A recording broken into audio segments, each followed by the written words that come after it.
Hi there, and welcome to this day in history for December 8th. December 8th is the 342nd day of the year in the Gregorian calendar, with 23 days remaining until the end of the year. And such words, today's word will be vociferate.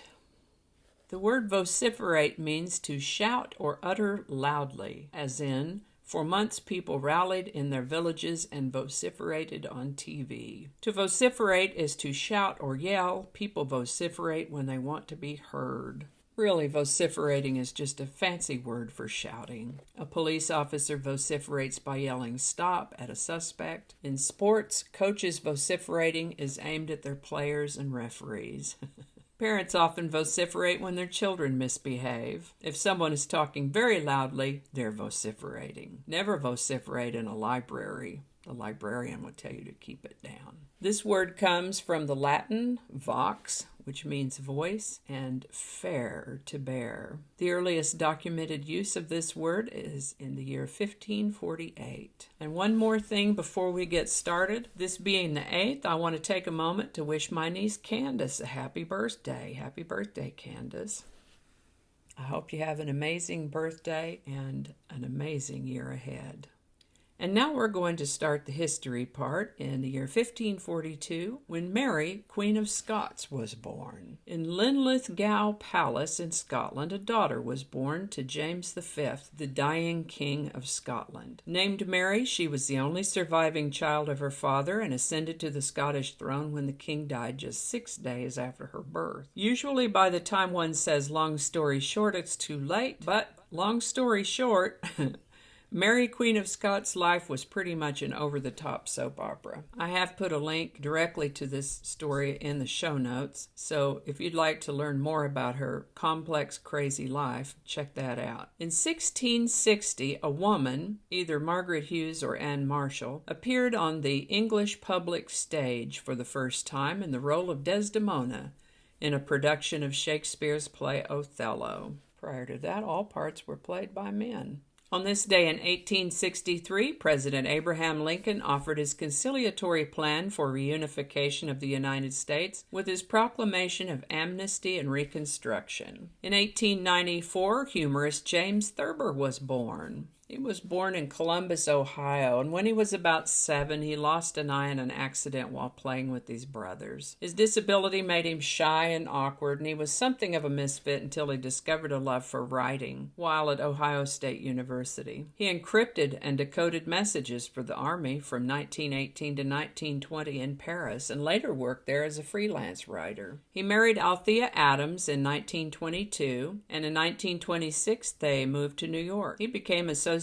with a new magazine, The New Yorker, where he shared an office with E.B. White, the master stylist and author of Charlotte's Web. White had a strong influence on Thurber's writing, which consisted largely of funny essays and short stories accompanied by his own humorous drawings. Thurber published many popular story and drawing collections, including The Owl in the Attic, The Seal in the Bedroom, and My Life in Hard Times. His short story, The Secret Life of Walter Mitty, was published in The New Yorker in 1939 and has become one of his best-known works. Thurber's later works lacked the delicate touch of earlier creations, as he struggled with health problems and drank heavily. He wrote several charming works for children, including The 13 Clocks and The Wonderful O, before his death in 1961.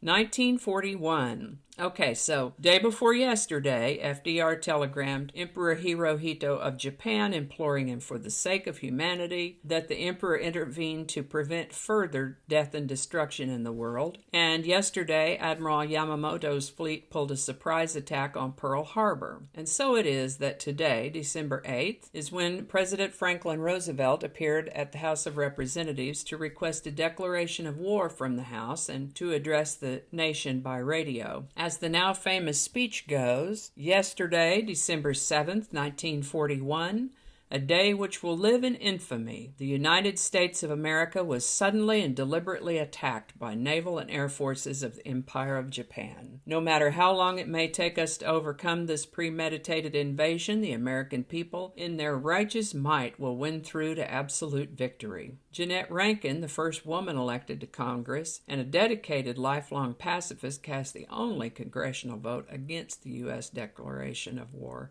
in Japan. In 1942, auto factory architect Albert Kahn died. He was known as the man who built Detroit. He died at his home there. He was 73 years old. Kahn and his assistants built more than 2,000 buildings in all, mostly for Ford and General Motors. In 1969, President Nixon announced that the Vietnam War would be ending. He said it would be coming to a conclusion as the result of the plan that we have instituted. In 1980, John Lennon was shot. Former member of the Beatles. He was shot and killed by an obsessed fan in New York City. In 1987, superpowers agreed to reduce nuclear arsenals. At a summit meeting in Washington, D.C., President Ronald Reagan and Soviet leader Mikhail Gorbachev signed the first treaty between the two superpowers to reduce their massive nuclear arsenals. In 1993, NAFTA was signed into law, the North American Free Trade Agreement, signed into law by President Bill Clinton. This was an agreement between Canada, the United States, and Mexico. And I think we're going to let that wrap it up for us there today. As always, links to my research are included in the show notes.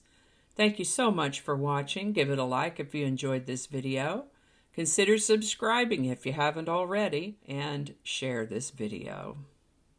While you're here, check out my other channel, 8 Susquehanna. I'll be adding more content there soon. Thanks again, and I'll see you next time.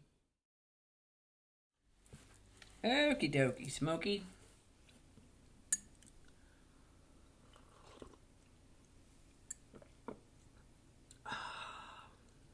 Just read the words. Just read the words. Having a little trouble with my words today. That's a lot of words. Sometimes when you read the words, it's not quite enough if you haven't put enough words in there to begin with. We don't need all those words. Hope I pronounced that right. Thank goodness for editing. So many edits. There I am with my Greta braid, but I'm not Scoldy. Who knows what evil lurks in the hearts of men? She's not a man. Did I do this whole thing without a microphone? Dadgummit. Well, this is why I don't do live shows.